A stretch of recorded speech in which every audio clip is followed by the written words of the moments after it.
What is happening, y'all? Cowboy here, and welcome back to episode 32. This time around, we're going to be tackling Castle Redmane, and in addition to that, I've actually reverted to a previous cloud save so that we can do this area on patch 1.03. Now, obviously, more patches may roll out in the future, but because Hoarfrost Stomp was nerfed, and that was a key component of this build, I didn't want to do the Redmane boss fight while having access to that as a tool. A couple other things in terms of what we're doing that the patch impacted that are worth noticing. The Great Turtle Shell is not 100 physical negation anymore. It's still great to have on our back because of the stamina recovery speed, but we're also going to pull out a tower shield. It doesn't matter if it's mana or if it's the golden beast one. Just having a great shield that has high guard boost and 100 physical negation, we can put barricade on it, and that's going to help in certain instances, so we're going to also have one of those on deck. While Hoarfrost has been nerfed, Carry and Retaliation is actually super strong now, especially when your item is upgraded, so we're going to be aiming to upgrade this shield in the future as well. And while you don't have Hoarfrost for the AoE clear, there are lots and lots of other Ashes of War that are useful. So briefly, just to talk about this, there's actually one that we get in Redmane Castle that I'll probably be playing with for a while, but some other good considerations if you're running the Knight Rider. Giant Hunt, absolutely fantastic Ash of War. This is going to do an incredible amount of poise damage. It'll break great shields. It'll stagger larger enemies. Super fun. Storm Assault, a little bit of a wind-up, but also a really fun, cool move to use. You could use, where are they? Yeah, there we go. Sword Dance. This, especially if you have status, Bleed or Frost or something, this is an incredibly potent ability that quickly does 3 attacks. I'm going to be working with Giant Hunt because I haven't used that one all that much, but any of those are good. I mean, we picked up Cragblade in a previous episode. I believe we calculated this out as a 25% physical damage increase, so I know Hoarfrost, and Hoarfrost is still here. You can still use it. We can't just spam it like we used to, so it's not nearly as strong as it used to be, but it is still an option.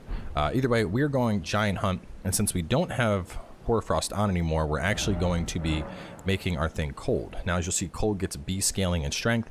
Obviously, we have plenty of strength being a quality build, so we're still getting pretty high AR on this. In fact, high enough that if we go on over to our weapons, you can see that if I make this quality, it's going to be 390, whereas if I make this Cold, it's going to be 437.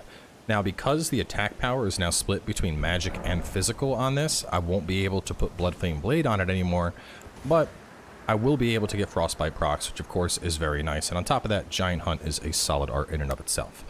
So anyway, now before we jump into Redmane, it occurred to me that quite a few of you may have already triggered Redmane by accident. And if that is the case, this castle is going to be completely empty. So even though I'm a little bit farther in the preparation at this point, I decided it would be good to record this after the fact and edit it into the video. If this teleporter is active, it means Redmane has already been triggered. And if that's the case, you can't go through this area for the time being. There's a little bit different approach that you're going to have to do, and that's going to involve defeating Redmane. So you're just going to make your way on up into the castle the same way you would just following this video. But when you get on over to here, to the Castle Plaza, of course, this is already going to be triggered with the festival. Now, all the enemies you fight over here, the boss fight that's in that area, you're going to have to beat Redmane before you are able to do any of that stuff. So, Redmane is in the episode right after this. After you have defeated him, you can warp back here, and over here is Jaren. You need to run on over, talk to him. He's going to talk about how you gave Redmane an honorable death. He's no longer bound to the fortress. He says, may we meet again. And at that point, you're all set. So after doing that, if you warp back to the Impassable Great Bridge, you should now be able to go through this area in full. The teleporters are going to remain active, but all of the doors and whatnot in the castle should have spawned. You should be able to get all the loot that's obtained within, and there should be a boss fight here that you can now do. So you're going to need to do that to get to your Ruins Greatsword if you already triggered Redmane. With all that being said, first up we got the bridge. Now, there are going to be ballistas that are shooting at you a bunch, and as you see them, you just kind of want a serpentine. So, you can see that one's coming over, move over this way. And as long as you're keeping an eye on where the ballistas are coming from and serpentining to address that, you should be able to get across the bridge without being hit. Even if you get knocked off your horse, it shouldn't be that bad. You should still be able to get over here pretty quickly. And we're going to rush straight up behind this tower so that we are not being shot by that archer whatsoever.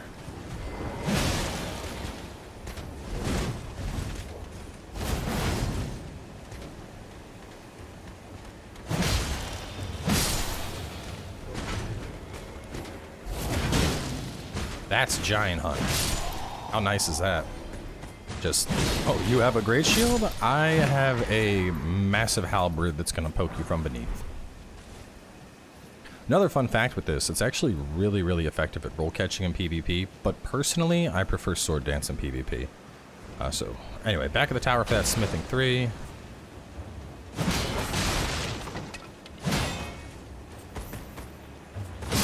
There we go. You can see we're getting frost pretty fast, roughly 3 swings of this. Sword dance would get frost off almost instantly, and I did actually consider using that, but I think that would be better if I have bleed on the weapon, and that would mean going to Bloody Slash, and I don't really like Bloody Slash. Once we get the Occult Wet Blade, we can do that. We don't have that just yet. So now we're just going to kind of circle up here. There's a couple enemies. You can see they're shooting stuff. Explosive Ballista guy. That's the only real thing you got to worry about right here. And once you get past that, go ahead and fight these guys if you want.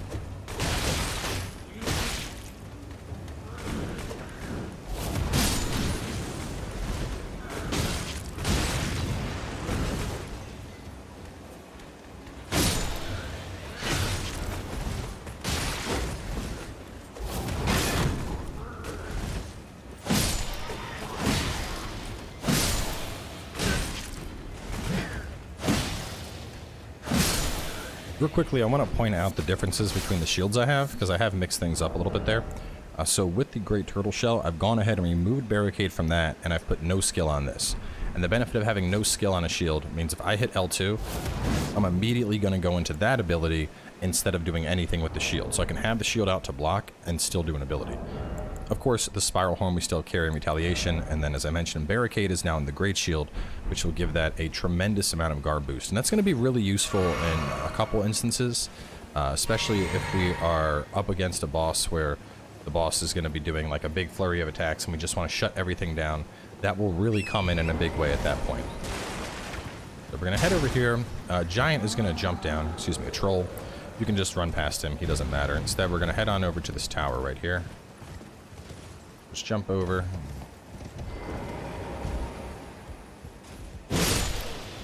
Scare the guy that was shooting arrows at you, and then you can descend for a quick piece of loot. I'm actually really curious to see how these new moves work against Redmane, because we only took 2 attempts on him in the previous recording. First attempt got really close, but I got hit by a massive rock that killed me, and then the second attempt, he just got beat down, but a large part of it was Hoarfrost Stomp, so I was like, well, given that that's been nerfed. Right here, we want to do a run and jump, just to make sure we clear that. And the other thing, I haven't really talked about Great Shields. Great Shields are incredibly powerful in this game, just to kind of show, because pretty much anything is going to bounce off of it, and so if you want to do the guard counters, you're going to see a lot more attacks bounce, and then you'll be able to come out and get that guard counter hit. And if you really like the halberd and great shield style of play, keep in mind the whole point of a quality build is for us to find something that we really like. So, right now, if I was to go and respec, I have B strength while this is cold. This obviously only scales with strength. I could take 35 points out of dexterity and get my strength significantly higher and be in a much, much better spot, just transitioning to a strength build at this point. So, the point is that's the whole thing with a quality build. Like, we started off quality because it gives us the weapon flexibility, and we can stay quality. Pretty soon we'll have access to like a +7, so I'll probably be using Bloodhound Fang again, but, I just want to make sure people aren't like, well, why am I staying quality? Run and jump that gap. It's embarrassing how many times I've fallen off of that. Get the shiny first. This actually has the new Ash of War that I want to play with.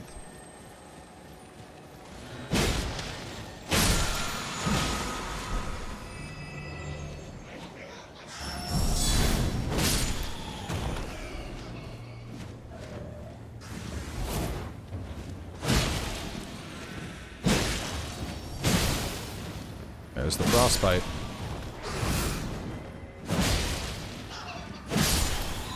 Alright, so we got Flaming Strike.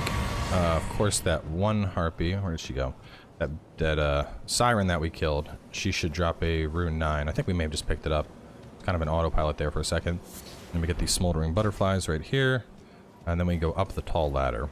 As a general rule of thumb, every time you kill one of those harpies in a later game area like this, they're always going to drop a rune 9 on the first kill. You can't farm them for infinite rune 9s, but, you know, rune 9s, that's a nice chunk of souls, so it's definitely worth taking them out, even if they're annoying. So we got 3 knights up top, and then a flame enchanted knight that we're going to have to take out. Just should be able to go straight through this. And this is a good example of like the respec. Right now you can see I'm just barely, ever so slightly, not getting these kills in one poke. If I drop points out of dex and went to strength, these would all be single pokes. I would just be, you know, dead, dead, dead, dead.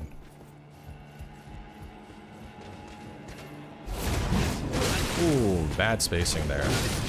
It's okay. Hang on, let me heal up.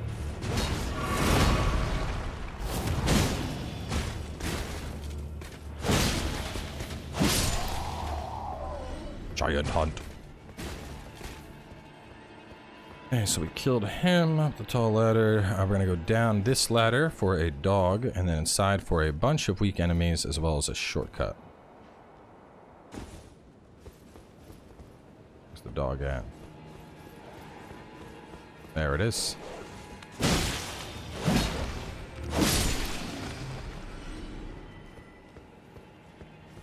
You can see this whole area is filled with these dudes.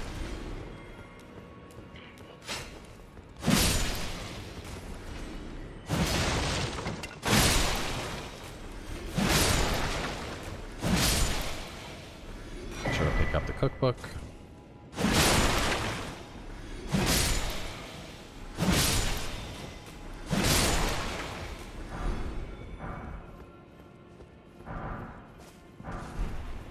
Okay, I'm going to open this up in the event that we die. It's a nice little shortcut right here. That's that ladder we went up, so we can come right through here instead. I mean, it doesn't save us a ton of time, but it does save a little bit. Right, so in here, we're going to have one of those page guys, the dudes with the rapier and the crossbow. And the Great Shield should hard counter this guy pretty hard, because he's going to bounce off every time.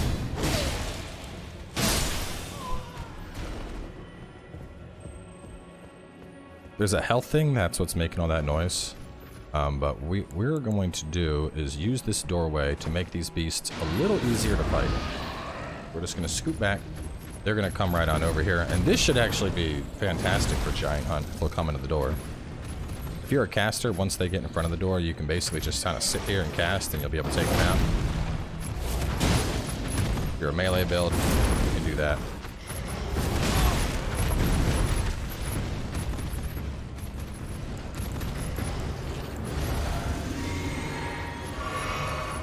It's not staying in the door very well, so I might just...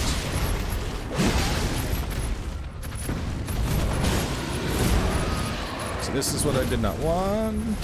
This is the whole reason I recommend the door, because if both aggro, then things get a little bit tricky.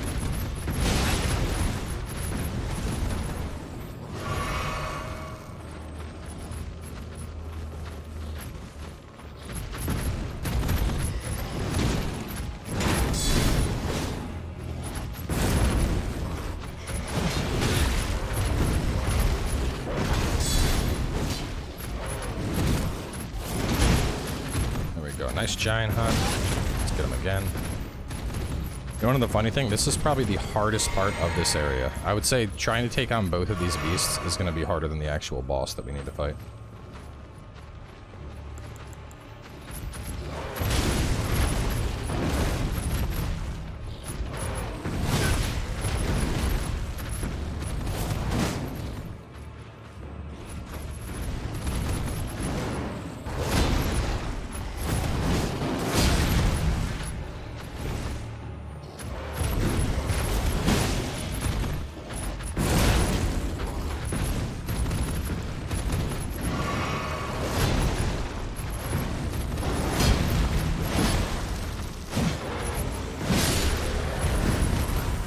Now that one's dead.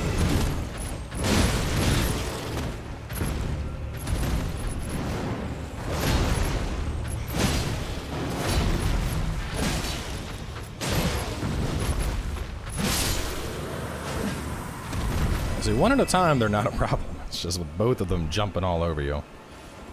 And obviously, you know, having to use up heals, like I said, not going to be a concern because we got our red scarab right over here. I'll pop him off. That'll get us a bunch of flasks back. Let's see. We're going to grab the smithing 4 that's over by the bodies over here.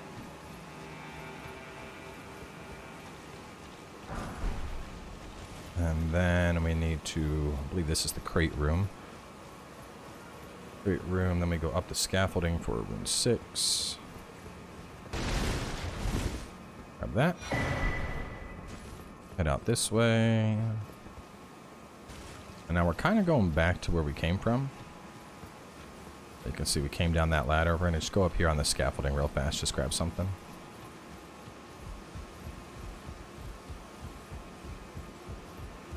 Oh, another change that's interesting. So we got the battle hammer in a previous episode. It's not bad. I used it for most of the Let's Play.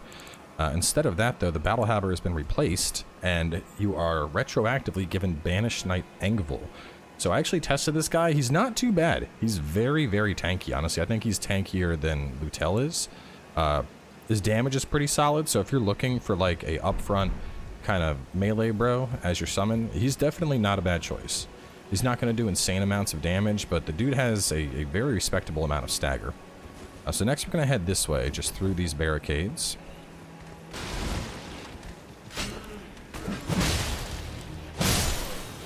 Frosty. I'm going to head on up. There's more barricade stuff over there, but first we're just going to turn and go up here. There's actually a grace right that way. If you're like really desperate for one, you can run, but I think it's worth just going up here and getting the stun first.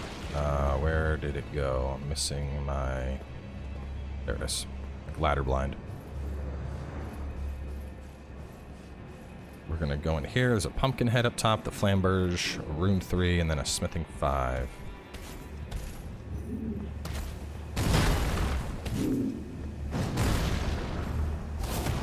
Oh, man.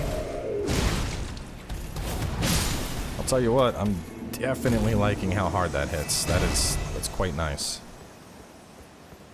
Got the flamberge, which is, if you're looking for a new greatsword, definitely a solid choice. Good reach, has built-in bleed. It's just all around good weapon. Flamberge has been good for a long time. Smithing stone, and then we go all the way up here, and we'll get another one.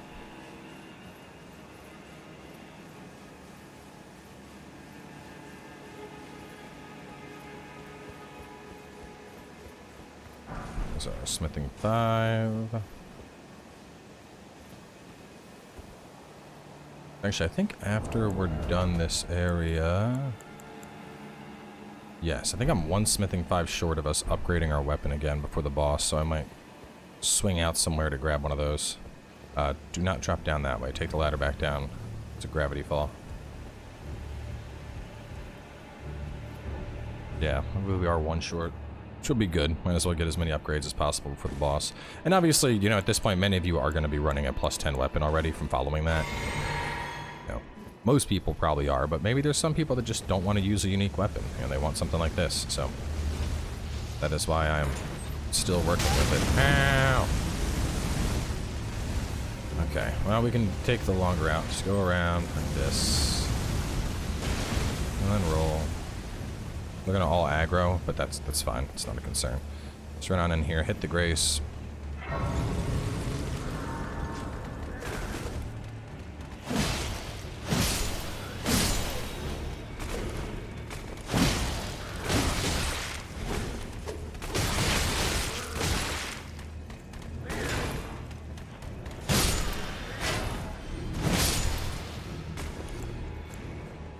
I should be fine with 5 flasks. Well, no, I'd like to have some blue flasks, so we can just rest. I think we have enough that we can get a, grab a level as well.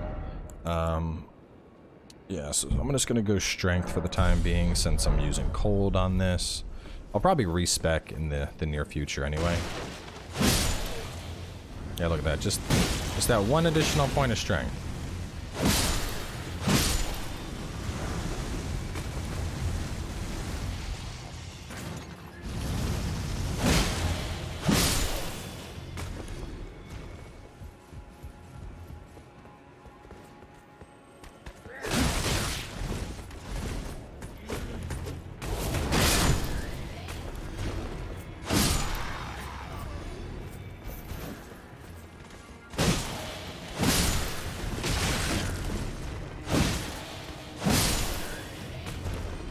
Okay, up here we have this.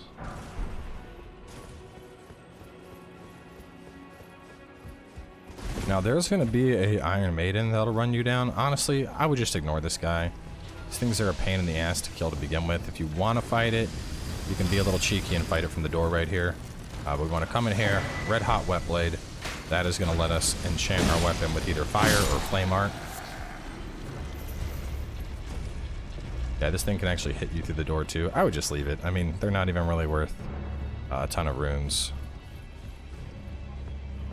Okay, we're up top. We'll go this way.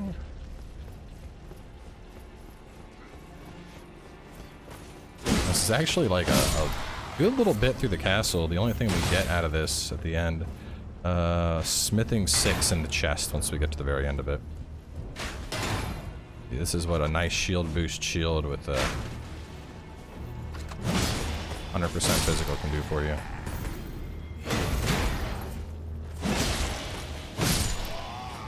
And we haven't even used barricade yet, but that's more going to be for the boss. The boss decides to do some crazy stuff. We'll be able to barricade with this. Should allow us to tank. Probably, I don't know. I'm actually curious. I think we may be able to tank some of the crazier stuff that the boss does.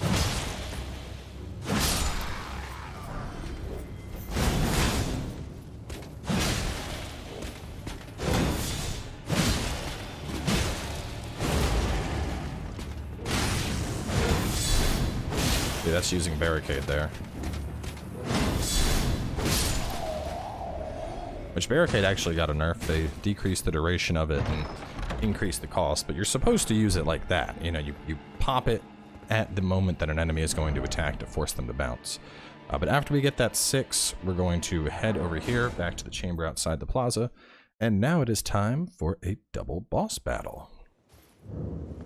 So this boss fight it's basically a DPS race to a certain extent.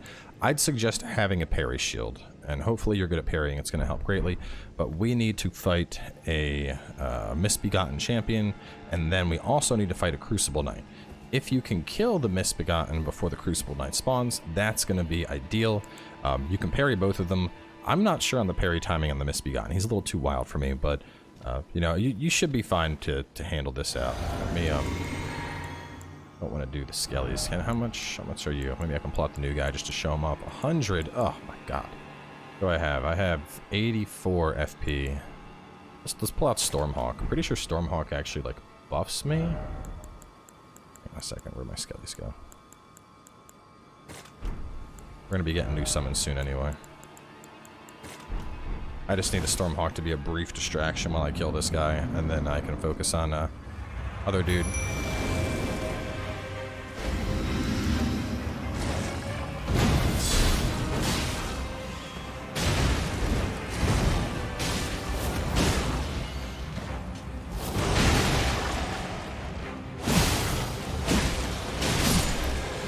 You can see, not that hard at all.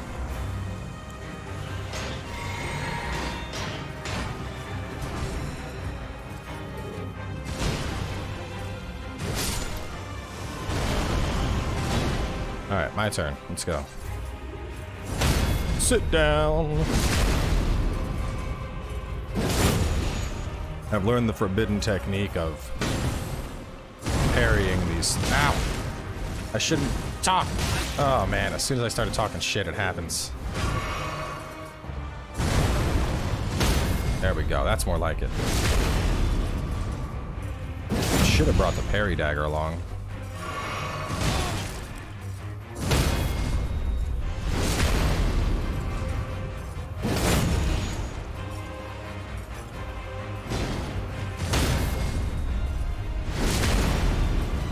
Not the dagger, there's a dagger that has like extra critical.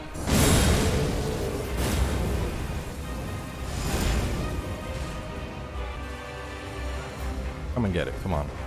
Come on. Oh my god. This man is being clowned on right now.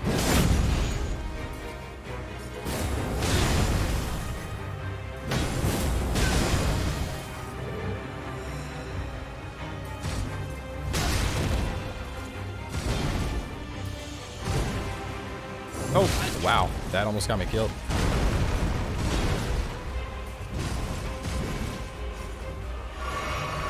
All right, no more joking around. Let's go. Oh, no. Not the shield. Not the shield. Ah, just kidding. Sit your ass down. There we go. Had it all along.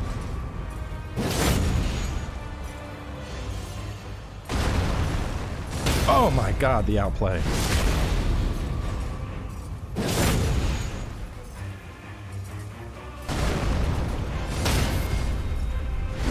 How many times must I teach you this lesson, old man?